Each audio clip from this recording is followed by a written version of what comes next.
আসসালামু আলাইকুম রহমতুল্লাহ। ফার্স্ট টিউটোরিয়ালের আরেকটি ক্লাসে তোমাদের সকলকে স্বাগতম। আজকে বৃহস্পতিবার 10 তারিখ। তো তোমাদের অলরেডি প্রথম পত্র পরীক্ষাটা হয়ে গিয়েছে, পদার্থবিজ্ঞান প্রথম পত্র। তো তারই ধারাবাহিকতায় আজকে আমরা দ্বিতীয় পত্র নিয়ে চলে এসেছি। তো দ্বিতীয় পত্রে আমরা আসলে কি পড়বো, আমরা হচ্ছে ওই প্রথম অধ্যায়ের মতোই জাস্ট আমাদের টপিক ভিত্তিক সাজেশনগুলো তোমাদেরকে দিব যে কোন অধ্যায় থেকে কোন কোন টপিক তোমাদের পড়লে ভালো হয়, এবং এখান থেকেই আশা করি তোমাদের সিকিউ চলে আসবে। তো ঠিক আছে, আমরা দেরি করব না, আমরা বরাবর আমাদের অধ্যায়ে চলে যাই। আমরা প্রথমে আমাদের কাজ হচ্ছে 5টা সৃজনশীল কনফার্ম করা, ঠিক আছে? ওকে, দেখো তো এখানে কি কি অধ্যায় আছে। প্রথমে আছে তাপগতিবিদ্যা, স্থির তড়িৎ, চলতড়িৎ, ভৌত আলোক বিজ্ঞান, আধুনিক পদার্থবিজ্ঞান, পরমাণু মডেল এবং নিউক্লিয়ার পদার্থবিজ্ঞান, সেমিকন্ডাক্টর এবং ইলেকট্রনিক্স। তো এর মধ্যে দেখো 5টা সিকিউ তোমার কনফার্ম করতে হবে। তো প্রথম কথা হচ্ছে, দেখো সবচেয়ে সহজ অধ্যায়ের একটা হচ্ছে ভৌত আলোক বিজ্ঞান। এইটা তোমার 100% টার্গেট করা উচিত। এই ভৌত আলোক বিজ্ঞান তোমার 100% টার্গেট করা উচিত, কারণ এখানে টপিক অনেক কম এবং অনেক সহজ, ঠিক আছে? এরপরে তোমার টার্গেট করা উচিত আধুনিক পদার্থবিজ্ঞানে। এই অধ্যায়টাও আসলে অনেক সহজ, ঠিক আছে? জাস্ট তোমার হচ্ছে সময়ের আপেক্ষিকতা, দৈর্ঘ্যের আপেক্ষিকতা, ভরের আপেক্ষিকতা, এইটা যদি বুঝতে পারো, এবং পরের দিকে কি আছে photo electric effect, Compton effect, এইগুলো যদি বুঝতে পারো তাহলে আমাদের কাজ হয়ে যায়। এরপরে কি আছে পরমাণু মডেল এবং নিউক্লিয়ার পদার্থবিজ্ঞান। এটা কিন্তু আরো সহজ অধ্যায়। শুরুর দিকে কি আছে অ্যাটমিক মডেলে কিছু সূত্র আছে, এগুলো তো তোমরা পারোই। এবং তারপরে কি আছে, তারপরে হচ্ছে আমাদের কি বলতো অর্ধায়ু এবং গড় আয়ুর সম্পর্ক আছে, অর্ধায়ুর সূত্রগুলো আছে। সো এই 3টা অধ্যায় পড়লে আমি আশা করি তোমাদের 3টা সিকিউ মোটামুটি কনফার্মলি কমন পাওয়ার কথা। এখান থেকে একটা পাবো, এখান থেকে একটা পাবো, এখান থেকে একটা পাবো। তো এই 3টা খুবই ইজিলি গেটেবল, খুব সহজেই পাওয়া যায়। এরপরে আমি তোমাদের সাজেস্ট করব, তোমাদের টার্গেট করা উচিত স্থির তড়িৎ। কেন স্থির তড়িৎ টার্গেট করা উচিত? অধ্যায়টা অনেক বড়, কিন্তু স্থির তড়িৎ থেকে খুব বেশি ভার্সেটাইল প্রশ্ন আসে না। কি প্রশ্ন আসে? তড়িৎ বলের প্রশ্ন আসে, যেগুলো সব হচ্ছে ভেক্টরের ম্যাথ, ঠিক আছে? তড়িৎ বলের প্রশ্ন আসে, তড়িৎ প্রাবল্যের প্রশ্ন আসে, এবং তড়িৎ বিভবের প্রশ্ন আসে। এরপরে কি আসে? এরপরে হচ্ছে তোমার ওই যে একটা লম্বা তার, একটা অসীম তারের কোন একটা নির্দিষ্ট, মানে একটা অসীম তার থেকে কোন একটা নির্দিষ্ট ডিস্টেন্স দূরে আমাদের কি বলতো প্রাবল্যের মান কত, এইটা আসে। আর হচ্ছে একটা সমান্তরাল বা একটা যদি তোমার ধাতব পাত হয়, সেটা যদি চার্জযুক্ত হয়, তাহলে সেক্ষেত্রে আমাদের ই এর মানটা কত, জাস্ট এই প্রশ্নটাই আসে ঘুরে ফিরে। এবং লাস্টের দিকে ক্যাপাসিটর থেকে কিছু প্রশ্ন আসে, ক্যাপাসিটরের সমবায়টা একটু ভালো করে পড়তে হয়। তো দেখো এই ওখানেও কিন্তু অধ্যায় খুব বেশি না, মানে টপিক অনেক বেশি না, ঠিক আছে? অধ্যায়টা অনেক বড়, কিন্তু সবগুলো জায়গা থেকে প্রশ্ন আসে না। সো এটা তোমাদের অবশ্যই টার্গেট করা উচিত। এরপরে দেখো মোটামুটি এইটা টার্গেট করলে তুমি একটা এবং অনেক সময় 2টাও পাইতে পারো প্রশ্ন, এখান থেকে 2টা প্রশ্ন পাইতে পারো। আচ্ছা একটাই ধরলাম, তাহলে 4টা আমাদের আরেকটা কোশ্চেন ভালো মতো সলভ করতে হবে। এখন বাকি যে 3টা আছে, একটা হচ্ছে তাপগতিবিদ্যা, চলতড়িৎ, সেমিকন্ডাক্টর, ইলেকট্রনিক্স।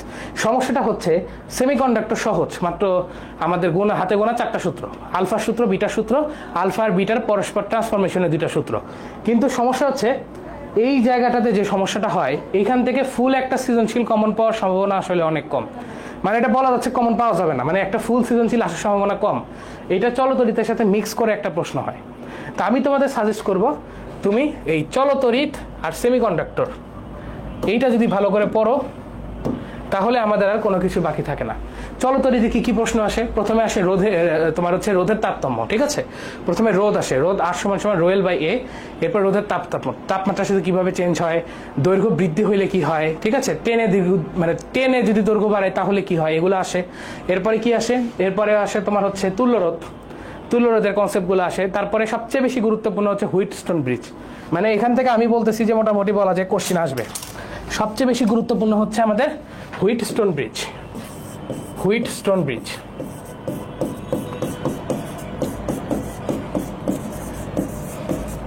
এবং কির্শফের সূত্র,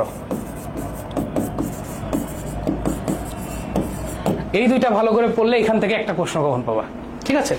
সো চলতড়িৎটা আমি বলবো খুব ভালো করে পড়তে। তোমার যদি সেমিকন্ডাক্টর পড়তে নাও মন চায়, চলতড়িৎটা খুব ভালো করে পড়বা, তাহলে মোটামুটি অ্যান্সার হয়ে যাবে। তার মানে কি ভাই তাপগতিবিদ্যা পড়বো না? না, তাপগতিবিদ্যাও পড়বা। তাপগতিতে কি কি প্রশ্ন আসে? একটা হচ্ছে আমাদের এই যে PV/T = কনস্ট্যান্ট, পয়েলের সূত্র, চার্লসের সূত্র, এটা তো ফার্স্ট পেপারেও পড়ছো, তাই না? এরপরে কি কি প্রশ্ন আসে? এরপর আছে কৃতকাজ, সমষ্ণ প্রক্রিয়াকৃত কাজ, রুদ্ধতাপীয় প্রক্রিয়াকৃত কাজ। এই 2টা থেকে বেশি প্রশ্ন আসে। এবং রুদ্ধতাপীয় প্রক্রিয়া একটা সূত্র আছে না, PV⁴ Γ = কনস্ট্যান্ট আবার অনেক সময় এখানে টেম্পারেচার আনা যায়, মানে পি এবং টি এর সম্পর্ক, ভি এবং টি এর সম্পর্ক, এটা পরীক্ষায় প্রচুর আসে। এরপরে কি আসে, এখান থেকে হিট ইঞ্জিন থেকে প্রশ্ন আসে, বা যে এফিসিয়েন্সি। এরপরে রেফ্রিজারেটর থেকে প্রশ্ন আসে, ঠিক আছে, রেফ্রিজারেটরের কার্যাপেক্ষক সহগ, ঠিক আছে। এরপরে কি প্রশ্ন আসে বলতো, কার্নো চক্র থেকে প্রশ্ন আসে, এবং সর্বশেষে এনট্রপি থেকে প্রশ্ন আসে। তো আমি বলবো যে তাপগতিবিদ্যা আসলে খুবই একটা কঠিন কোনো কিছু না।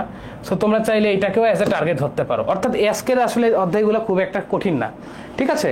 অনেকে সেমি কন্ডাক্টর পড়া হয় নাই, তোমার লাস্ট মোমেন্টে পড়া হবেও না, সো এটা তুমি বাদ দিতে পারো, তুমি বাকিগুলো ভালো করে পড়ে যাও, ঠিক আছে।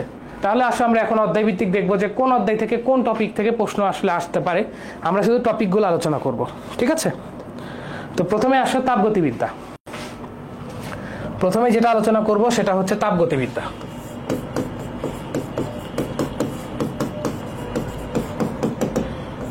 তাপগতিবিদ্যা থেকে প্রথমেই যেটা শুরু হয় সেটা হচ্ছে তোমার ওই যে তাপমাত্রা সূত্রগুলা। সেটা কি, সেটা হচ্ছে C/5 F-32/9 K-273/5। এই যে ট্রান্সফরমেশনগুলা, এটা অনেক সময় পরীক্ষা চলে আসতে পারে, 3 মার্কের জন্য চলে আসতে পারে, ঠিক আছে। এরপরে কি আছে, এরপর আছে তো অনেক টপিক, কিন্তু সবগুলা তোমাদের আসলে সিকিউতে লাগে না। এরপরে হচ্ছে তোমার, এরপরে যদি বলি সেটা হচ্ছে ওই যে 4টা প্রসেস, একটা হচ্ছে সম আয়তন, সমচাপ, রুদ্ধতাপীয় এবং সমষ্ণ। 4টার মধ্যে সবচেয়ে বেশি আসে হচ্ছে সমষ্ণ এবং রুদ্ধতাপীয় প্রক্রিয়ার প্রসেস। তাহলে আমি যদি বলি যে ধীরে ধীরে পরিবর্তন হচ্ছে, তাহলে কি সমষ্ণ প্রক্রিয়া। আর সমষ্ণ প্রক্রিয়ার কৃতকাজের সূত্রটা মাথায় রাখবা। সমষ্ণ প্রক্রিয়ার কৃতকাজের সূত্রটা কি, সমষ্ণ প্রক্রিয়ার কৃতকাজের সূত্র, এটা পরীক্ষা লাগবে। সেটা কি, সেটা হচ্ছে nRT ln V2/V1, অথবা এটা আসতেছে nRT ln P1/P2, ঠিক আছে।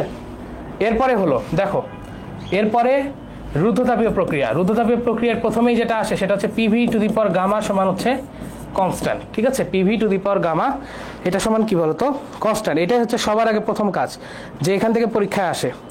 এরপরে তোমার অনেক সময় তাপমাত্রার সাথে এটা রিলেশন জানতে চাই। তো তাপমাত্রার সাথে রিলেশন জানলে কিভাবে করবা, আমরা জানি যে PV = nRT। ধরো আমি প্রেসার এবং হচ্ছে টেম্পারেচার রিলেশন চাই, তখন কি করব, তখন আমি ভি এর জায়গায় কি লিখবো, ভি এর জায়গায় লিখবো nRT, বা তুমি চাইলে nRটা বাদ দিতে পারো। তাহলে nRT / P whole to the power gamma, অর্থাৎ P⁻1 - গামা T⁻γ, অর্থাৎ P⁻1 - গামা/গামা ইন্টু T সমান হচ্ছে কনস্ট্যান্ট। এইভাবে তুমি কিন্তু ইজিলি বাকিগুলো বের করে ফেলতে পারো। জাস্ট আমার এই জায়গায় nRT বসাই দিলে কাজ হয়ে যায়। এখানে তুমি nR বসাই দাও, nR, তো এটা কি কনস্ট্যান্ট, ঠিক আছে। এভাবে কিন্তু তুমি বাকি দুইটা, অর্থাৎ ভি এবং টি এর সম্পর্কটাও তোমার লাগবে, ঠিক আছে। এরপরে কি, রুদ্ধতাপীয় প্রক্রিয়া কৃতকাজ। রুদ্ধতাপীয় প্রক্রিয়া কৃতকাজ এবং রুদ্ধতাপীয় প্রক্রিয়ার যে প্রসেসটা সেটা খুবই তাড়াতাড়ি হয়, হঠাৎ করে হয়, ঠিক আছে। যেমন হঠাৎ করে টায়ার ব্লাস্ট হয়, এটা একটা এক্সাম্পল। রুদ্ধতাপীয় প্রক্রিয়ার আমাদের সূত্রটা কি, সূত্রটা হচ্ছে 1/1 - গামা P2V2 - P1V1। এটা হচ্ছে আমাদের মূল সূত্র, এবং এটার সাথে আরেকটা আছে, সেটা হচ্ছে nR 1 - গামা T2 - T1। এটা হচ্ছে আমাদের রুদ্ধতাপীয় প্রক্রিয়া কৃতকাজের সূত্র, ঠিক আছে। এরপরে কি আছে, এরপরে আছে হচ্ছে হিট ইঞ্জিন, ঠিক আছে, হিট ইঞ্জিন। এরপরে কি আছে বলতো, এরপরে আছে হচ্ছে হিট ইঞ্জিন। এরপরে টপিকটা হচ্ছে topic number 4, heat engine. Heat ইঞ্জিনের মধ্যে কি আছে আমরা কি জানি, হিট ইঞ্জিনের ক্ষেত্রে এফিসিয়েন্সি = 1 - T2/T1 = 1 - Q2/Q1। অনেক সময় কি করে, তাপ গ্রাহকের তাপমাত্রা ঠিক রেখে তাপ উৎসের তাপমাত্রা বৃদ্ধি করে ইটা চেঞ্জ করে দেয়, ঠিক আছে। তো যে কোনো কিছু হইতে পারে, সো এরকম কিন্তু প্রশ্ন পরীক্ষায় আসতে পারে। এরপরে কি আছে, রেফ্রিজারেটরের, ঠিক আছে, কার্যাপেক্ষক। রেফ্রিজারেটরের কার্যাপেক্ষক, এটা সূত্র কি, ইটা সমান হচ্ছে Q1 - Q2 / Q1, না উল্টা লিখলাম, সরি। এটা কি হবে, এটা হবে Q1 - Q2, তাই না, Q1 না, সরি, এটা হচ্ছে Q2 Q1 - Q2। আচ্ছা, এটা ভুলে গেলে দেখো, আমি কিন্তু ভুলে গেছি, তাহলে এটা আমরা মনে রাখবো কেমনে, দেখো আমার রেফ্রিজারেটর এখান থেকে খাবার নিয়ে যায় Q2, এটা পরিবেশে ছেড়ে দেয় Q1, এবং তুমি কি করতে পারছো, কৃত কাজ দিতে পারতেছো। তাহলে দেখো তুমি কোনটা চাচ্ছ, তুমি চাচ্ছ Q2, রাইট? তাহলে সেটা কি হবে, এটা হবে Q1 মাইনাস Q2, ঠিক আছে? টেম্পারেচার দিয়ে লিখলে T2 T1 মাইনাস T2, ওকে? সো এটা তোমার পরীক্ষায় লাগে। এরপরে আর কি কি লাগে বলো, এরপরে কি কি লাগে? এরপরে হচ্ছে তোমার যেটা লাগে সেটা হলো কার্ণচক্র। তো কার্ণচক্রে তো তুমি জানোই যে প্রথমটা হচ্ছে সমষ্ণ প্রসারণ, তারপরে রুদ্ধতাপীয় প্রসারণ, সমষ্ণ সংকোচন, রুদ্ধতাপীয় সংকোচন। সো এগুলো তো তোমরা পারোই, তাই না? কার্ণচক্র থেকে আসলে আলাদাভাবে যে প্রশ্ন আসে ব্যাপারটা এরকম না। এরপরে আসো এনট্রপি, এবং এই অধ্যায়ের আজকে এখন লাস্ট টপিকটা হচ্ছে এনট্রপি, যেটা পরীক্ষায় আসার মতো, ঠিক আছে? সিকিউ এর জন্য এখানে আরো অনেক টপিক আছে যেগুলো আমি বলতেছি না, কারণ ওগুলো সিকিউতে আসে না। এনট্রপি দুইটাই আছে, একটা হচ্ছে তোমার তাপমাত্রা বৃদ্ধির জন্য, তাপমাত্রা বৃদ্ধি। যদি তাপমাত্রা বৃদ্ধি করতে চাও তাহলে এনট্রপি কি হবে, এনট্রপি হবে ms ln T2/T1, এটা হচ্ছে আমার এনট্রপির সূত্র। এবং যদি তুমি তাপমাত্রা বৃদ্ধি না করে, ধরো তুমি হচ্ছে বরফ থেকে পানিতে আসতেছো, তাহলে এনট্রপির সূত্র কি, mLF/T। LF এর ভ্যালু কত, LF এর ভ্যালু হচ্ছে 33630, ঠিক আছে? এরপরে তুমি পানি থেকে নিয়ে যাচ্ছ বাষ্পে, তাহলে এনট্রপির সূত্র কি, mLV/T। LV কত, 2268330, ঠিক আছে? আশা করি এগুলো পারো, এগুলো খুব সহজ জিনিসপত্র, তাই না? তো মোটামুটি বলা যায় এগুলা থেকেই হচ্ছে আমাদের সৃজনশীল প্রশ্নে পরীক্ষায় আসে, ঠিক আছে? এছাড়া তেমন কিছু এখানে আসে না। তো মোটামুটি আমাদের তাপগতিবিদ্যা হয়ে গেল। এইবার আমরা কি দেখব, এবার আমরা দেখব হচ্ছে নাম্বার 2, স্থির তড়িতে চলে যাব। স্থির তড়িৎ,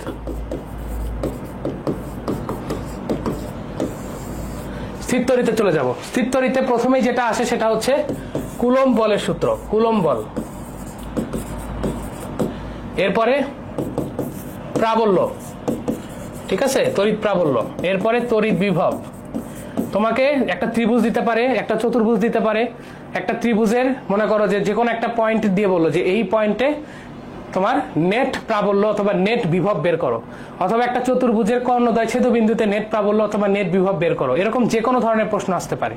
তো যেটাই আসুক না কেন, তোমার কাজ কি, যদি আমার এই প্রথম দুইটা হয়, এই প্রথম দুইটা কি ভেক্টর না, ভেক্টর। তোমার কাজ হচ্ছে যে পয়েন্টে তোমাকে বল অথবা প্রাবল্য বের করতে দিবে সেই পয়েন্টে ওই ভেক্টরটা আঁকায় ফেলা, ঠিক আছে? বল হলেও ভেক্টর, প্রাবল্য তো ভেক্টর। বল আঁকায় ফেলে সামান্তরিক সূত্র অনুযায়ী আমাদের ওইটা লব্ধি বের করে ফেলা, ঠিক আছে? আর যদি বিভব বলে, বিভব তুমি জাস্ট নর্মালি যোগ করে দিবা, কারণ বিভব তো স্কেলার রাশি। আচ্ছা, কুলম্ব বল আর প্রাবল্য যখন নিবা তখন আমাদের কিউ অর্থাৎ চার্জের মান চিহ্ন সহ নিবা, সরি চিহ্ন ছাড়া নিবা, চিহ্ন ছাড়া নিবা। কিন্তু বিভব যখন ক্যালকুলেট করবা তখন কিউটা নিতে হবে চিহ্ন সহ, ঠিক আছে? অর্থাৎ যদি -10 কুলম্ব হয় তাহলে আমার এখানে কিউ এর মান হবে 10, আর বিভবের ক্ষেত্রে কিউ এর মান হবে -10, ঠিক আছে? এটা মাথায় রেখো। আচ্ছা, এটা সবচেয়ে গুরুত্বপূর্ণ, এখান থেকে ম্যাক্সিমাম প্রশ্ন পরীক্ষায় আসে। তো এটা যদি চলে যায়, এরপরে কি আসে, ফ্লাক্স। ফ্লাক্স থেকে তোমার সরাসরি সৃজনশীল প্রশ্ন আসে না, তবে ফ্লাক্স থেকে কি কি আসে দেখো।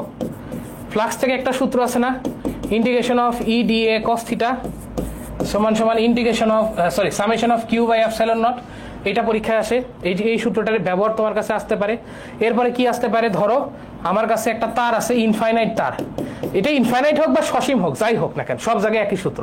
একটা তার আছে, এই তারের মনে করো আর ডিস্টেন্স দূরে আমার ই এর মান জানতে চাইছি, তাহলে ই এর মানটা কি হবে, ই এর মানটা কি হবে, আর ডিস্টেন্স দূরে ই এর মানটা জানতে চাইছে, এই সূত্রটা আমাদের জানতে হবে, ঠিক আছে? এটা কি হবে, এটা হবে ল্যামডা ডিভাইডেড বাই, দেখো এটা আসবে lambda divided by 2πε0r, lambda divided by 2πε0r, এটা আমাদের পরীক্ষায় লাগে। এরপরে কোনটা লাগে দেখো, এরপরে কোনটা লাগে 5 নম্বর। এরপরে লাগে হচ্ছে তোমার ধরো একটা শীট পুরোটাই চার্জিত, ঠিক আছে? তো এইটার চারপাশে তুমি যে পয়েন্টই নাও না কেন, প্রত্যেকটা পয়েন্টে আমাদের প্রাবল্য সেম। এটা চারপাশে তুমি যে পয়েন্টই নাও না কেন, প্রত্যেকটা পয়েন্টে আমাদের প্রাবল্য সেম। সেই প্রাবল্যের মান কত, সেই প্রাবল্যের মান কত দেখো, এখানে হচ্ছে একক ক্ষেত্রফলের চার্জ যদি এইটা হয় অথবা সিগমা হয়, পরীক্ষায় তোমার বইতে সিগমা দিয়ে লেখা আছে। সিগমা হচ্ছে একক ক্ষেত্রফলের চার্জ, সেটা কি হবে sigma divided by 2 epsilon naught, এটা পরীক্ষায় আসে। ঠিক আছে, এরপরে কি আসে 6 নম্বরে যাই। এরপরে কি আসে, এরপরে আসে হচ্ছে ডাইপোল। ডাইপোল, ডাইপোলের ক্ষেত্রে কি হবে, এরপরে যেটা লাগবে সেটা হচ্ছে ডাইপোল। এখন ডাইপোলের যে কোনো একটা বিন্দুতে যদি তোমার কাছে বলে যে ডাইপোলের যে কোনো একটা বিন্দুতে তড়িৎ প্রাবল্যের মান কত, ঠিক আছে, তড়িৎ প্রাবল্যের মান কত, তাহলে তুমি সরাসরি লিখে দিবা তড়িৎ প্রাবল্য E সমান সমান P divided by 4 pi epsilon naught, 4 pi epsilon naught into x cube √3 cos square theta plus 1। Theta হচ্ছে কি, থিটা হচ্ছে P এবং E এর মধ্যবর্তী কোণ, ঠিক আছে, P এবং E এর মধ্যবর্তী কোণ। এরপরে আসো, এরপরে যদি বিভব চাই, বিভব, তাহলে এটা আসে হচ্ছে P divided by 4 pi epsilon naught x square cos theta, ঠিক আছে, 4 pi epsilon naught x square cos theta, সরাসরি সূত্র লিখে দিবা, থিটা ওই আগেরটাই। ওকে, এরপরে কি আসে, এরপরে হচ্ছে আমাদের এখানকার কি বলতো বিভব শক্তি। বিভব শক্তি কত, সেটা হচ্ছে সরি বিভব শক্তির আগে আরেকটা জিনিস আছে, সেটা হচ্ছে টর্ক। টর্ক হচ্ছে আমাদের পি সাইন থিটা অথবা পি ক্রস ই, যদি তুমি ভেক্টর আকারে লিখতে চাও তাহলে এটা হচ্ছে পি ক্রস ই, এটা একক ভেক্টর দিয়ে দিই, পি ক্রস ই, ঠিক আছে। টর্ক, টর্কের ভ্যালুটা পরীক্ষায় আসতে পারে। ব্যাস, এরপরে আর কি আছে, এরপরে আছে হচ্ছে এখন ক্যাপাসিটর। এরপর এখন কি আছে বলতো, এরপরে আছে ক্যাপাসিটর। আর একটা টপিকই বাকি আছে, সেটা হচ্ছে আমাদের বলো কি, বলো ক্যাপাসিটর।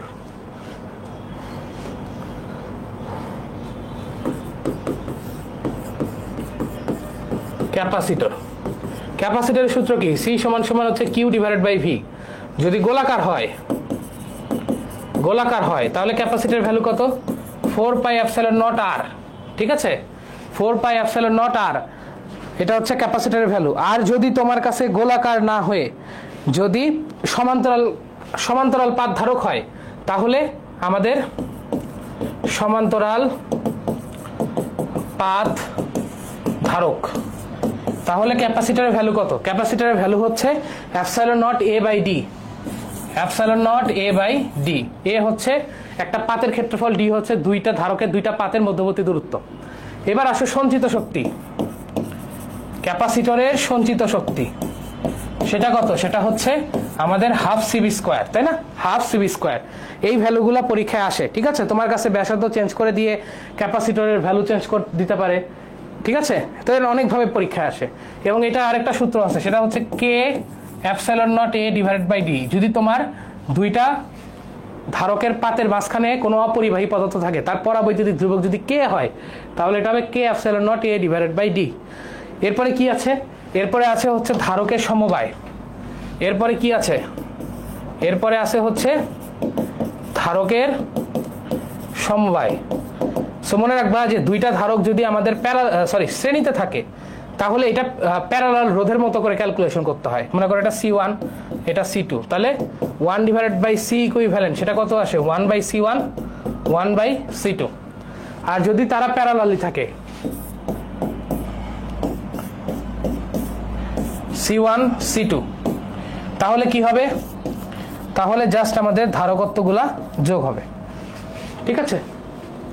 মোটামুটি এখানে আরো বেশ কিছু টপিক আছে যেগুলো তোমাদের সিকিউ এর জন্য খুব একটা ইম্পর্টেন্ট না, ইভেন আসলে বোর্ড পরীক্ষাতেও খুব একটা ইম্পর্টেন্ট না। সো মোটামুটি এইগুলা থেকে তোমার মিক্স প্রশ্ন আসবে। কিরকম, তোমার কাছে বিভিন্ন রকম ধারকের সমবায় মিশাই দিয়ে তোমাকে পরীক্ষায় বলবে কি সঞ্চিত শক্তি নির্ণয় করো। তুমি কি করবা, তুমি তুল্য ধারকত্ব বের করবা। তুল্য ধারকত্ব বের করলে এই ধারকত্ব তুমি জানো, তোমার কাছে ভোল্টেজ দিয়ে দিবে, তুমি সঞ্চিত শক্তি বের করতে পারবা, ঠিক আছে। এই টাইপের পরীক্ষায় প্রশ্ন বেশি আসে। এরপরে কি আসে, এটা গেল ধারকত্ব, অর্থাৎ স্থির তড়িৎ গেল, ঠিক আছে। স্থির তড়িতের পরে আমার কি আছে, চলতড়িৎ। চলতড়িৎ,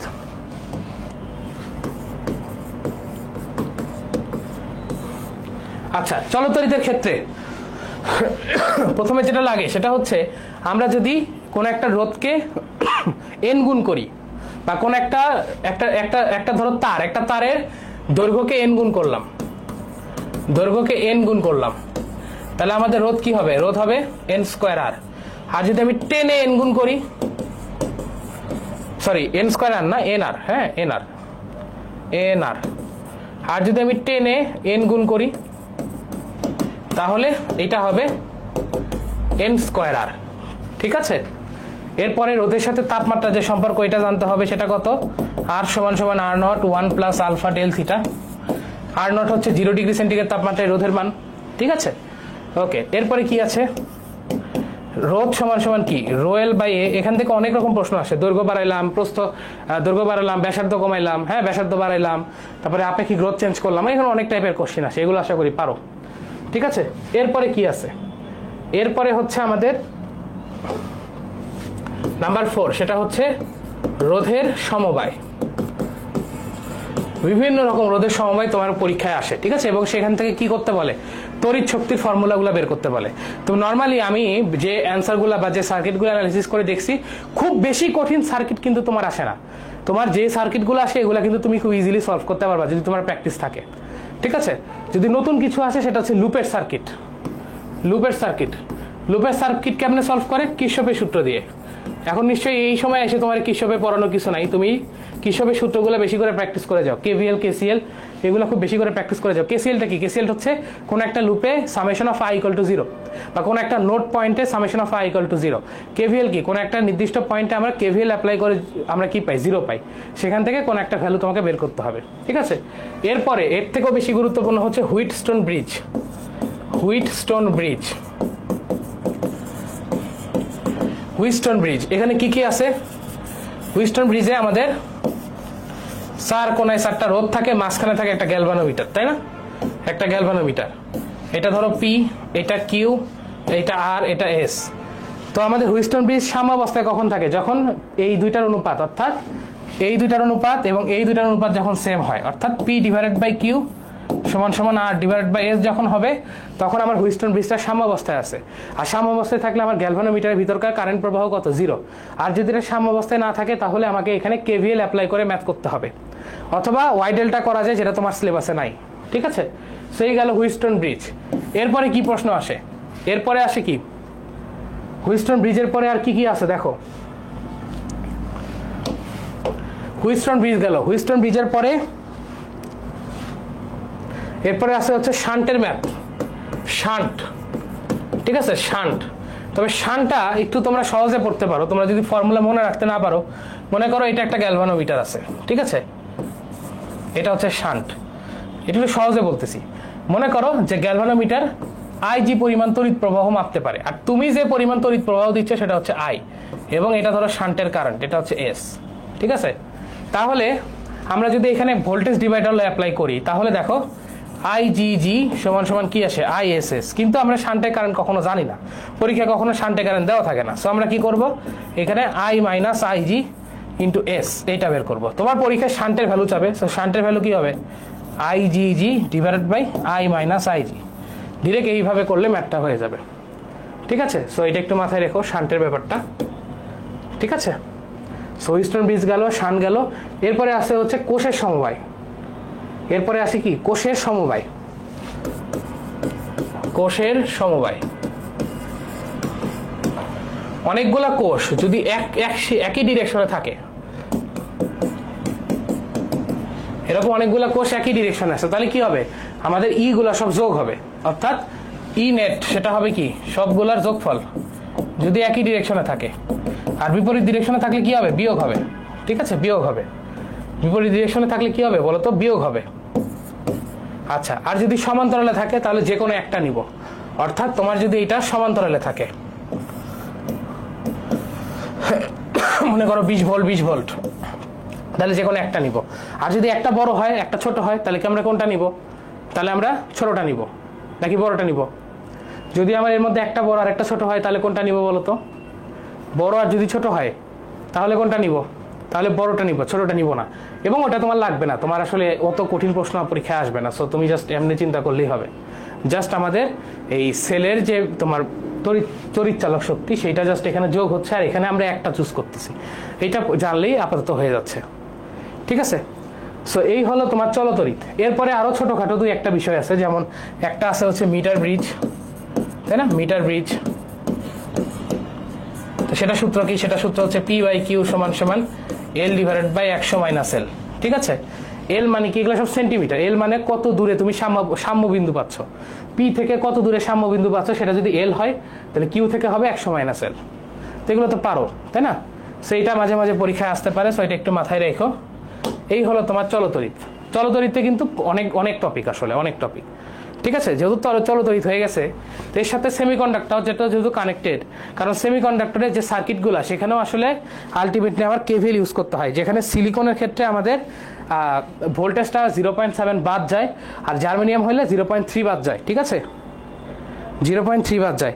তাহলে আমি যদি সেমিকন্ডাক্টর নেই, সেমিকন্ডাক্টরের ক্ষেত্রে আমাদের 4টা সূত্র আছে, তোমরা জানো। সেমিকন্ডাক্টর 4টা না, আসলে 5টা সূত্র বলা যায় মোটা দাগে। সেমিকন্ডাক্টরের ক্ষেত্রে 5টা সূত্র আছে। একটা হচ্ছে তোমার আইভি ক্যারেক্টারিস্টিক যে কার্ভটা আছে, সেখানে গতি ও রোধ বের করার একটা সূত্র হচ্ছে del V divided by del I. ঠিক আছে, এরপরে আমাদের একটা খুবই জনপ্রিয় সূত্র, সেটা কি, আই সমান সমান হচ্ছে আইবি প্লাস হচ্ছে আমাদের আইসি। এরপরে আলফা। আলফা কি? আলফা হচ্ছে অ্যাম্পলিফিকেশন ফ্যাক্টর, তাই না? Amplification factor. আলফা সূত্র কি? আলফা সূত্র হচ্ছে, দেখো, আইসি বাই হলো আমাদের আই। আর বিটা, বিটা কি বলতো? বিটা হচ্ছে আমাদের কারেন্ট গেইন, কতটুকু কারেন্ট লাভ হচ্ছে, বা এটা বাংলায় বলা হয় প্রবাহ লাভ, কতটুকু প্রবাহ লাভ হচ্ছে, সেটা সূত্র কি? সেটা সূত্র হচ্ছে আইসি ডিভাইডেড বাই আইবি। ঠিক আছে, এই বিটার মান সবসময় গ্রেটার দেন 1 হবে, এটা মাথায় রাখবা, এবং অনেক বড় হবে, 1 থেকে অনেক বড় হবে। এবং দেখো, আলফা বিটার মধ্যে কিছু কানেকশন আমাকে জানতে হবে, সেটা কি, আলফা সমান সমান beta divided by beta plus 1, আর আমাদের বিটা কত আসে, alpha divided by 1 minus alpha. এই রিলেশনগুলো জানতে হবে। এছাড়া এগুলো অনেক সময় মিক্সচার করে পরীক্ষায় প্রশ্ন আসে। যদি মিক্সচার করে প্রশ্ন আসে তাহলে তোমাকে কেভিএল অ্যাপ্লাই করে ম্যাথ করতে হবে। আশা করি সেটা তোমরা করতে পারো। তো এই হলো তোমার মোটামুটি সেমিকন্ডাক্টর। ঠিক আছে, সেমিকন্ডাক্টরের কাজ শেষ। এবার আমরা দেখাবো ফিজিক্যাল অপটিক্স। ফিজিক্যাল অপটিক্সে তুমি কি কি পড়বা? ফিজিক্যাল অপটিক্স বা ভৌত আলোক বিজ্ঞান। এখান থেকে না টপিক খুবই কম ফিজিক্যাল অপটিক্সে। এখানে টপিক আসলে খুবই কম, পরীক্ষা আসার মতো টপিক খুবই কম। আছে তো অনেক টপিক, কিন্তু পরীক্ষা আসার মতো টপিক খুবই কম। তো প্রথমেই তোমাদের যেটা আমি সাজেস্ট করব সেটা হচ্ছে ইয়ং এর দ্বিচির পরীক্ষা। ইয়ং এর দ্বিচির পরীক্ষা, ইয়ং এর দ্বিচির পরীক্ষা। আমি একটা মাস্টার সূত্র লিখে দিচ্ছি যে উজ্জ্বল ডোরা পাওয়ার শর্ত। ঠিক আছে, আমি একটা মাস্টার সূত্র তোমাকে লিখে দিচ্ছি, সেটা হলো উজ্জ্বল ডোরা পাওয়ার শর্ত।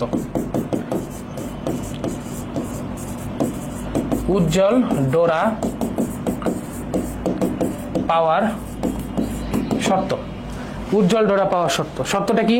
শর্তটা হচ্ছে, দেখো, ডেল এক্স পদ পার্থক্য ডি সাইন থিটা। ডি হচ্ছে দুইটা পর্দার মধ্যবর্তী দূরত্ব, যেটা তোমরা এ সাইন থিটা বলো, চেনো অনেকে। ঠিক আছে, সমান সমান 2n ল্যামডা বাই 2 সমান সমান xn ডি বাই ডি। xnটা হচ্ছে তোমার কেন্দ্রীয় উজ্জ্বল ডোরা থেকে দূরত্ব। ঠিক আছে, মানে কি আমি তোমার একটু বলি। মনে করো এটা হচ্ছে ইয়ং এর দ্বিচি পরীক্ষায় দুইটা চির ডাবল স্লিট, এটা পর্দা। ঠিক আছে, এটা পর্দা। আমি এদের ডিস্টেন্সটা ধরে নিছি ডি, এটা হচ্ছে বড় হাতের ডি, এবং মনে করো এইটা হচ্ছে সেন্ট্রাল উজ্জ্বল ডোরা, এইটা হলো সেন্ট্রাল উজ্জ্বল ডোরা। এখান থেকে তোমার পরবর্তী উজ্জ্বল ডোরা মনে করো xn ডিস্টেন্স দূরে আছে। তাহলে আমাদের জিনিসটা হচ্ছে এরকম। ঠিক আছে, এবার আসো অন্ধকার ডোরা পাওয়ার শর্ত।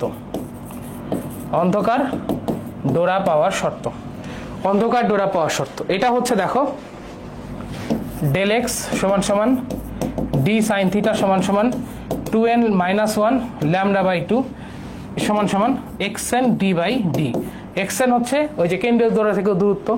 এখানে যখন তুমি 2n মাইনাস 1 লিখবা, তখন n সমান সমান যদি 1 বসাও তাহলে হচ্ছে আমাদের প্রথম অন্ধকার ডোরা, n সমান 2 বসালে দ্বিতীয় অন্ধকার ডোরা। এখানেও তাই, n ইকুয়াল টু 1 বসালে প্রথম উজ্জ্বল ডোরা।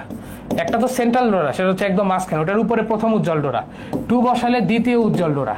ঠিক আছে, সো এগুলো কিন্তু ইউজ করতে পারবা। এবার এখান থেকে আরেকটা প্রশ্ন আসে, সেটা হচ্ছে এই যে ডি সাইন থিটার এই থিটা ইউজ করে প্রশ্ন আসে, সেটা কি কৌণিক ব্যবধান।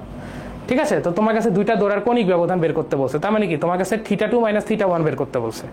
আশা করি বের করতে পারবা। ঠিক আছে, এরপরে কি আছে বলো তো? এরপরে আছে হচ্ছে দুইটা ডোরার মধ্যবর্তী দূরত্ব, বা যেটাকে বলা হচ্ছে দুইটা ডোরার মধ্যবর্তী দূরত্ব বা ডোরা ব্যবধান, সেটা সূত্র কি? ডোরা ব্যবধান সেটা হচ্ছে d/d ইন্টু ল্যামডা। ঠিক আছে, তো সেটা কি দেখো আমি লিখে দিচ্ছি, ডোরা ব্যবধান, ডোরা ব্যবধান এটা হচ্ছে আমাদের d/d ইন্টু ল্যামডা। ঠিক আছে, আরেকটা কি আছে বলতো, ডোরা প্রস্থ, ডোরা প্রস্থ সেটা কত, d/2d ইন্টু ল্যামডা। ঠিক আছে, 2d ডিভাইড বাই ল্যামডা। আরেকটা কথা বলি, সেটা হচ্ছে ইয়ং এর দ্বিতীয় পরীক্ষায় n1 ল্যামডা 1 সমান সমান n2 ল্যামডা 2, এই n হচ্ছে ডোরা সংখ্যা। তোমার যদি ল্যামডার ভ্যালু চেঞ্জ হয়, অর্থাৎ কম তরঙ্গ দৈর্ঘ্য যদি চেঞ্জ হয়, তাহলে ডোরা সংখ্যা কেমনে চেঞ্জ হয় তার রিলেশন হচ্ছে এইটা, এটা একটু মাথায় রেখো। ঠিক আছে, এবার আসো, এটা গেল। এরপরে কি আছে? এরপরে আছে হচ্ছে অপবর্তন। ঠিক আছে, অপবর্তন। এরপরে কি আছে বলতো, আমাদের ইয়ং এর দ্বিতীয় পরীক্ষার পরে যেটা তোমাদের লাগতে পারে সেটা হচ্ছে অপবর্তন। অপবর্তনে জাস্ট সেম হবে, জাস্ট হচ্ছে আমাদের ইয়ং এর দ্বিতীয় পরীক্ষার উল্টা। ঠিক আছে, ইয়ং এর দ্বিতীয় পরীক্ষার উল্টা, অর্থাৎ এই ক্ষেত্রে তুমি যদি চরমের কন্ডিশন ইউজ করো, যে চরম কি হবে, গৌণ চরম। একটা তো আছে কেন্দ্রীয় চরম, তাই না, ওটা আলাদা। এটা হচ্ছে গৌণ চরমের কন্ডিশন। কেন্দ্রীয় চরমের কন্ডিশন কি? কেন্দ্রীয় চরমের কন্ডিশন হচ্ছে, কেন্দ্রীয় চরম সেটা কি, থিটা হচ্ছে 0, একদম মাঝখানে যেটা, থিটা হলো 0, পথ পার্থক্য 0, এটা হলো কেন্দ্রীয় চরম, তাই না? তো এটা নিয়ে আমাদের পরীক্ষায় প্রশ্ন আসে না, আসলে গৌণ চরম থেকেই আসে। তো গৌণ চরমের সূত্র কি? গৌণ চরমের সূত্র হচ্ছে ডেল এক্স সমান সমান ডি সাইন থিটা সমান সমান, উল্টে গেছে, ইয়ং এর দ্বিতীয় পরীক্ষার উল্টা, অর্থাৎ এটা কি আসবে, এইটা আসবে 2n + 1 λ/2। ঠিক আছে, 2n + 1 λ/2। এখানে n সমান সমান 1 হচ্ছে প্রথম, ঠিক আছে, 2 হলো বাকিগুলা। এবার আসো গৌণ চরমের পরে আমরা দেখব হচ্ছে গৌণ অবমের সূত্র।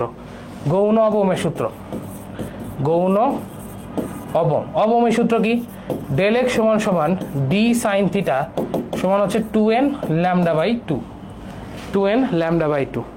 ঠিক আছে, তুমি চাইলে এখানে এক্স এন d/dটাও অ্যাড করে দিতে পারো, অনেক সময় পরীক্ষা আসে। ঠিক আছে, ডি হচ্ছে একক চিরের দৈর্ঘ্য। ডি কি? ডি হলো একক চিরের দৈর্ঘ্য। আর বড় হাতের ডি কি? বড় হাতের ডি হচ্ছে পর্দার মধ্যবর্তী দূরত্ব। অপবর্তনেতে একটা চির থাকে, তাই না? তো এই একটা চিরের, এটা ধরো ডি আর এটা হচ্ছে ডি। ঠিক আছে, আর এটা হলো সেন্টার উজ্জ্বল ডোরা, এখান থেকে ডিস্টেন্স হচ্ছে এক্সএন।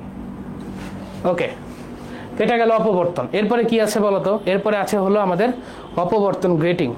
ঠিক আছে, অপবর্তন গ্রেটিং। এরপরে কি আছে? এরপরে আমাদের আছে অপবর্তন গ্রেটিং। খেয়াল করো,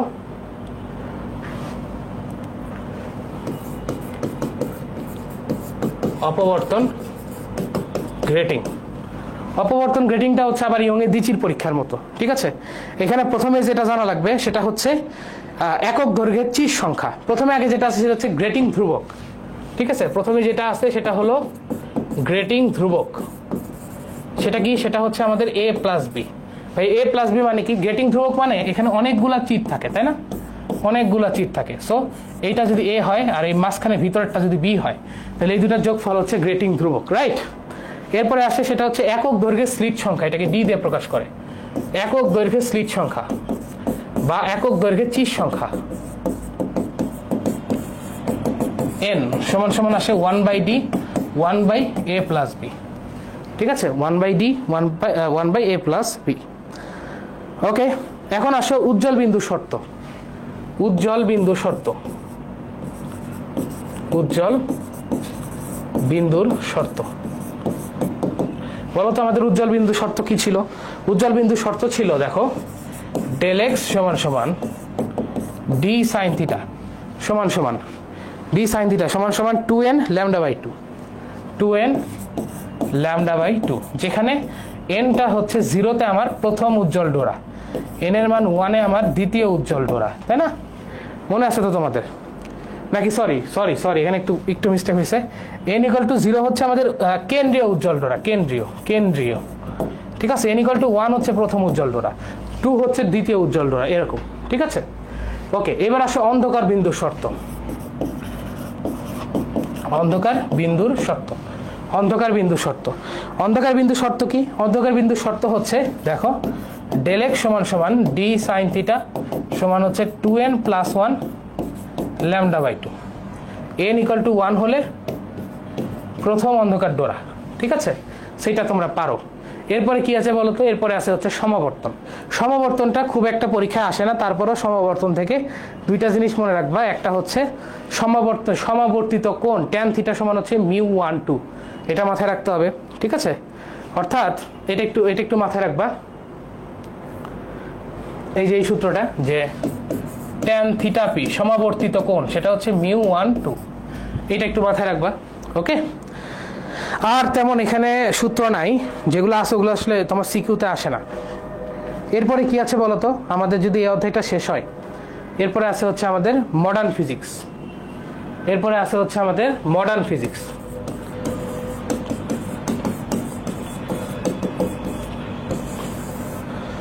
আচ্ছা আচ্ছা, একটা সূত্র আমার মনে বাদ গেছে, সেটা হচ্ছে তাপগতিবিদ্যায়, ঠিক আছে। একটা সূত্র মনে হয় আমার মিস্টেক হয়ে গেছে, সেটা হচ্ছে এই যে এই সূত্রটা ডিকিউ সমান সমান ডিইউ প্লাস ডিডাব্লিউ। কখন কোনটা পজিটিভ হয়? যখন তোমার বাইরে থেকে সিস্টেমে তাপ আসে তখন ডিকিউ পজিটিভ, সিস্টেম থেকে তাপ বের হয়ে গেলে ডিকিউ নেগেটিভ। ডিইউ কখন পজিটিভ? যখন টেম্পারেচার বাড়ে তখন পজিটিভ, টেম্পারেচার কমলে নেগেটিভ। ডিডাব্লিউ কখন পজিটিভ? যখন সিস্টেম নিজেই কাজ করে অর্থাৎ প্রসারিত হয় তখন ডিডাব্লিউ পজিটিভ, সংকুচিত অর্থাৎ সিস্টেমের উপর কাজ করলে নেগেটিভ। ওকে, এটা একটু মাথায় রেখো, ঠিক আছে। ওকে, মডার্ন ফিজিক্সে শুরুই হয় হচ্ছে বেসিক্যালি ওই যে আমি যেহেতু সিকিউর জন্য বলতেছি, আমি সব টপিক তো বললে তো তোমার পড়ার সময় হবে না, আমি জাস্ট বলতেছি তিনটা সূত্র। একটা হচ্ছে দৈর্ঘ্যের আপেক্ষিকতা L0√1 - v²/c², এটা পরীক্ষা লাগে। এরপরে আমরা যেটা বলবো সেটা হচ্ছে সময়ের আপেক্ষিকতা, সেটা কত? T0√1 - v²/c²। এরপরে কি আছে? এরপরে আছে হচ্ছে আমাদের LT গেল, এরপর ভর কি m0√1 - v²/c², এটা হচ্ছে আমাদের ভরের আপেক্ষিকতা, ওকে, ঠিক আছে। এরপরে আমাদের এনার্জির একটা সূত্র আছে, এটা পরীক্ষায় লাগে, সেটা কি? সেটা হচ্ছে দেখো E² সমান সমান p² + c² + m0² c⁴, এটা কিন্তু পরীক্ষায় লাগে, ওকে। এরপরে আছে কি এনার্জি সূত্র, এনার্জি E সমান সমান hf সমান সমান হচ্ছে hc/λ, এটাও কিন্তু খুবই গুরুত্বপূর্ণ একটা জিনিস। আচ্ছা, এরপরে আর কি লাগে? এরপরে লাগে হচ্ছে ফটো ইলেকট্রিক ইফেক্ট, ঠিক আছে। এরপরে যেটা লাগে, এটাই লাস্ট টপিক আমাদের গুরুত্বপূর্ণ, ফটো ইলেকট্রিক। আর এক্সরে থেকে একটা কোশ্চিন আছে, photo electric effect. Compound effect থেকে আসলে খুব একটা পরীক্ষার প্রশ্ন আসতে দেখি নাই। ফটো ইলেকট্রিক ইফেক্ট কি? ফটো ইলেকট্রিক ইফেক্ট হচ্ছে দেখো আমাদের সূত্রটা হচ্ছে E সমান সমান phi প্লাস ইকে, গতিশক্তি ইকে, ওকে। এইখানে ই এর অনেকগুলা মান আছে, ই এর মান হচ্ছে h নিউ, কখনো ই এর মান হয় ½ mv², ঠিক আছে। তবে এটা বেশি ইউজ হয় না, h নিউটাই বেশি ইউজ হয়। এইটা কি? এটা হচ্ছে কার্যাপেক্ষক সহগ, এটা সমান সমান কত? h নিউ নট, ঠিক আছে। এই নিউ নটটা কি? এটা হলো সূচন কম্পাঙ্ক, তাই না, সূচন কম্পাঙ্ক। এই ফাইটা কি? ফাইটা হচ্ছে কোন একটা ধাতব পাত থেকে ইলেকট্রন বের করতে ন্যূনতম কতটুকু এনার্জি দরকার, ঠিক আছে, ওকে। আর এটা সমান কত? এটা সমান হচ্ছে ½ m v অফ ইলেকট্রন², ইলেকট্রনের বেগ, ঠিক আছে। এটা পরীক্ষায় আসে। এরপরে আসো হচ্ছে এক্সরের ক্ষেত্রে একটা সূত্র আসে, সেটা কি? সেটা হচ্ছে আমাদের E সমান সমান ½ m v²। ভি হচ্ছে তোমার ভ্যাকিউম টিউবে এই যে ইলেকট্রন যাচ্ছে তার বেগ, আর ই হচ্ছে তোমাদের এনার্জি, মানে তোমার এক্স রে এনার্জি। এটা সমান সমান আবার এইচ নিউ লাগে, আবার অনেক সময় ই ভি নট লাগে, ঠিক আছে। ই ভি নট, ই হচ্ছে ইলেকট্রনের চার্জ, ভি নটটা কি? ই ভি নট নাকি ইভি সরি ইভি, ভি হচ্ছে ভোল্টেজ, ঠিক আছে। সেই সূত্রগুলো তোমাদের লাগে মাঝে মাঝে, ওকে। আশা করি বুঝতে পারছো। এছাড়া আমাদের আর তেমন কোনো কোশ্চেন এখান থেকে লাগে না, যেগুলো লাগে মোটামুটি আমরা বলে দিছি, ঠিক আছে। এগুলাই বেশি বেশি করে পড়বা। আছে তো আরো অনেক টপিক, সত্যি কথা, কিন্তু সবগুলো যে তোমার লাগবে ব্যাপারটা এরকম না, ওকে। তাহলে মোটামুটি আমাদের আর কোন অধ্যায় বাকি থাকলো? আমাদের বাকি থাকলো পরমাণুর মডেল এবং নিউক্লিয়ার পদার্থবিজ্ঞান, রাইট। তারপর আমরা চেক করি তো, দেখি তো আমরা সবগুলো কভার করছি কিনা, দেখো তো। হ্যাঁ, এই যে তাপগতিবিদ্যা বলছি, স্থিরতড়িৎ বলছি, চলতড়িৎ বলছি, ভৌত আলোক বিজ্ঞান বলছি, আধুনিক পদার্থবিজ্ঞান বলছি, সেমিকন্ডাক্টর বলছি। তাহলে আমাদের আরেকটা আছে, সেটা হচ্ছে পরমাণু মডেল এবং নিউক্লিয়ার পদার্থবিজ্ঞান। আমি যে টপিকগুলো বলতেছি এগুলা থেকেই দেখবা পরীক্ষায় সিকিউ চলে আসছে, এই টপিকগুলো কমন পড়বে, ঠিক আছে? পরমাণুর মডেল ও নিউক্লিয়ার পদার্থবিজ্ঞান, এটা আমাদের লাস্টই এবং এটা আমাদের খুবই সহজ একটা অধ্যায়, মানে পরীক্ষায় কোপ মারার জন্য এই অধ্যায়টা দেওয়া, ঠিক আছে? তো এখানে শুরুতে কি কি আছে, বিভিন্ন যে পরমাণু মডেল আছে ওইগুলা থেকে খুব একটা প্রশ্ন পরীক্ষায় আসলে আসে না অনেস্টলি, ঠিক আছে? তারপরে হচ্ছে বোর পরমাণু মডেলে যে mvr সমান nh/2π এই সূত্রটা আছে, এনার্জির ইকুয়েশন আছে, ঠিক আছে? এখানে কি কি আছে, প্রথমে আছে এনার্জির ইকুয়েশন, তারপরে আছে বিভবের ইকুয়েশন, এগুলো একটু বের করবা। তারপরে আছে হচ্ছে ওই যে রিকভাগ ধ্রুবকের যে একটা ইকুয়েশন আছে না, ওইটা পরীক্ষায় আসে, ওইটা একটু মাঝে মাঝে দেখবা, ওইটা একটু দেখে যাবা। ওকে, এগুলো নিয়ে আমি কথা বলতেছি না কেন, এগুলো তো তোমরা কেমিস্ট্রিতে পড়ছো, সো এই সূত্রগুলো তোমরা জানো। আমরা এগুলো নিয়ে টাইম নষ্ট না করে মেইন যেটা আসে সেটা তোমাদের একটু দেখাতে চাচ্ছি, সেটা হচ্ছে আমাদের কি বলতো তেজস্ক্রিয়তা। তেজস্ক্রিয়তার যে মেইন সূত্র সেটা হচ্ছে এরকম, তেজস্ক্রিয়তার যে মেইন সূত্র সেটা হচ্ছে এরকম, সেটা হচ্ছে দেখো n সমান সমান n0 e⁻ λt। ল্যামডা হচ্ছে আমাদের ক্ষয় ধ্রুবক, ঠিক আছে? n হচ্ছে অবশিষ্ট পরমাণুর সংখ্যা, যতটুকু ক্ষয় হয়েছে ততটুকু না, যতটুকু ক্ষয় হয়েছে ততটুকু না, অবশিষ্ট পরমাণুর সংখ্যা, অবশিষ্ট পরমাণুর সংখ্যা।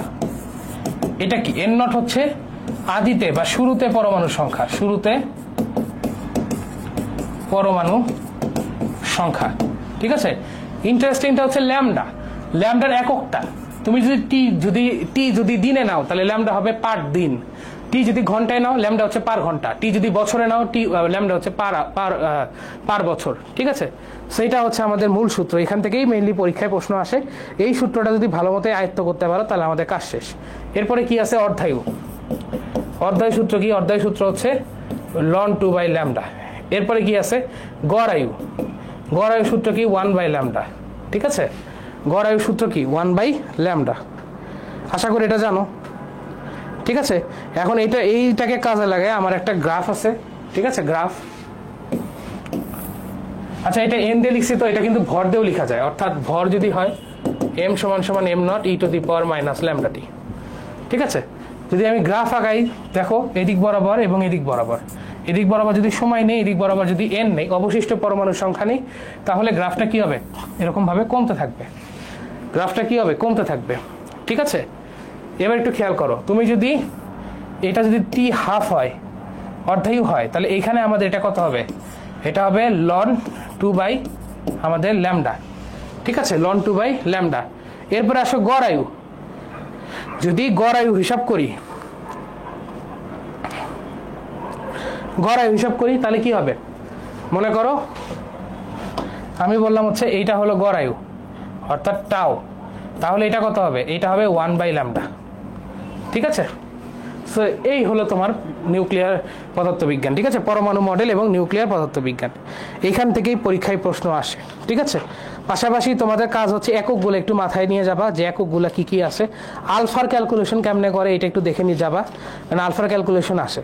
আর লাস্টে যেটা আছে সেটা হচ্ছে ভর ত্রুটি এবং বন্ধন শক্তি, দুইটা টপিক আছে, একটা হচ্ছে ভর ত্রুটি আর একটা কি বন্ধন শক্তি, বন্ধন শক্তি, ঠিক আছে? ভর ত্রুটি এবং বন্ধন শক্তি। তো ভর ত্রুটি সূত্রটা কি আসলে লিখে দেই, ভর ত্রুটি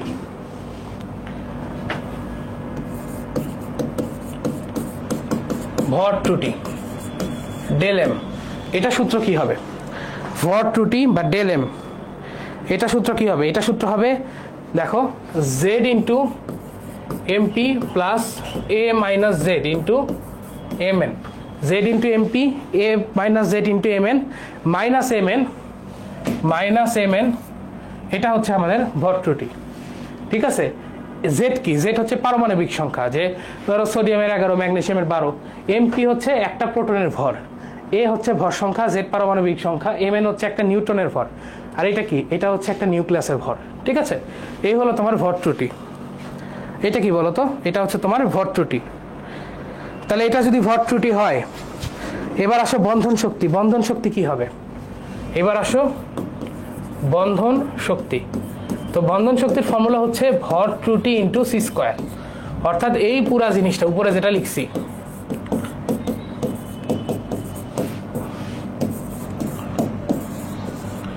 এই পুরাটাকে ইনটু স্কয়ার সি স্কয়ার, এটা মারলে আমাদের কাজ হয়ে গেছে।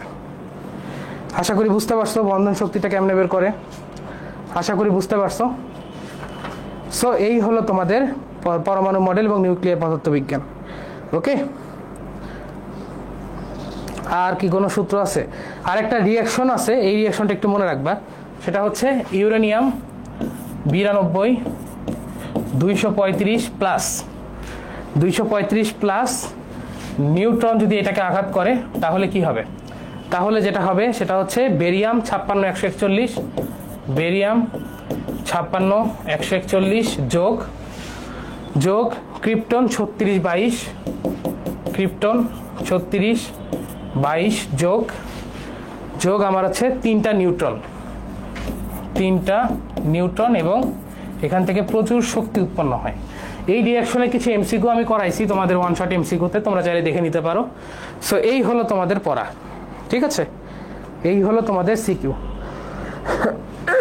সো আমি এক কথাই বলি, আমি আসলে কি কি করছি। আমি তোমাকে গদ-ধরা কয়েকটা সৃজনশীল ধরাই দিলাম, দিয়ে বললাম এই দেখ তোরা এখান থেকে পরীক্ষায় প্রশ্ন কমন পাবি। এটা আসলে এত সহজ না, বুঝছো? মানে আমি তোমারে পরীক্ষার 1-2 দিন আগে, আজকে 2 দিন না 3 দিন আগে, পরীক্ষার 2-3 দিন আগে তোমারে কিছু কোশ্চিন করাই দিয়ে গেলাম, তুমি পরীক্ষা ওগুলাই কমন পাবা, ঠিক আছে? আসলে এটা সম্ভব না, কারণ দেখা যায় প্রতি বছর ভার্সেটাইল লেভেলের কোশ্চিন আসে, নতুন নতুন কোশ্চিন বের হয়, ঠিক আছে? আর এবার তাছাড়া বোর্ডের একটা বিষয় আছে যে বোর্ড যেহেতু আমাদের সরকার পরিবর্তন হয়েছে, সো বোর্ডের কোশ্চিন প্যাটার্নটা এবং কোশ্চিনের সবকিছু একটু চেঞ্জ আসবে, ঠিক আছে?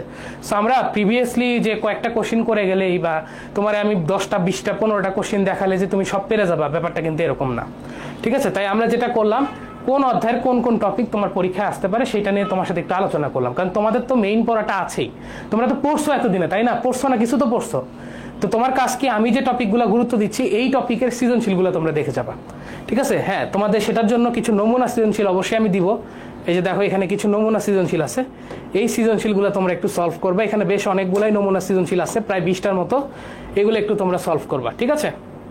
সো তারপর আবার বলতেছি, এখন যে অবস্থা, আসলে হুবাহু প্রিভিয়াস ইয়ারের কোশ্চিন দেখে তুমি সৃজনশীল কমন পেয়ে যাবা এটা আসলে বলা যায় না, কারণ আনপ্রেডিক্টেবল কোশ্চেন করতেছে। সো আমি আসলে লিটারারি তোমার জাস্ট কয়েকটা সিকিউ সলভ করানোর দিকে না যেয়ে মোটামুটি কোন অধ্যায় থেকে কোন কোন টপিকগুলো গুরুত্বপূর্ণ এইটা বোঝানোর চেষ্টা করছি, ঠিক আছে? আমি দিন শেষে আবার একটা কথা বলি, কির্শফের সূত্র আর হুইস্টন ব্রিজের ম্যাথ এটা খুবই গুরুত্বপূর্ণ, এখান থেকে পরীক্ষা প্রশ্ন আসবেই। হুইস্টন ব্রিজ আর কির্শফের সূত্র, এইটা বাবারা, এইটা তোমরা চোখ বন্ধ করে যত পারো মিনিমাম এখান থেকে তুমি 3টা সৃজনশীল সলভ করে যাও। তুমি কির্শফের সূত্রে 3টা সৃজনশীল, হুইস্টন ব্রিজের 3টা সৃজনশীল সলভ করে যাও, কমন পাবা এখান থেকে, কমন পাওয়া কনফার্ম, এটা মিস হওয়ার কোনো সুযোগই নাই। সো ঠিক আছে, সবাই ভালো থেকো, আজকে এই পর্যন্তই, দেখা হবে পরবর্তী কোন একটা ভিডিওতে। তোমাদের সাথে দেখা হবে কিনা, তোমরা তো আসলে এইচএসসি শেষ, অ্যাডমিশনে দেখা হতেই পারে, কি বলো? তো ঠিক আছে, সবাই ভালো থেকো, আসসালামু আলাইকুম।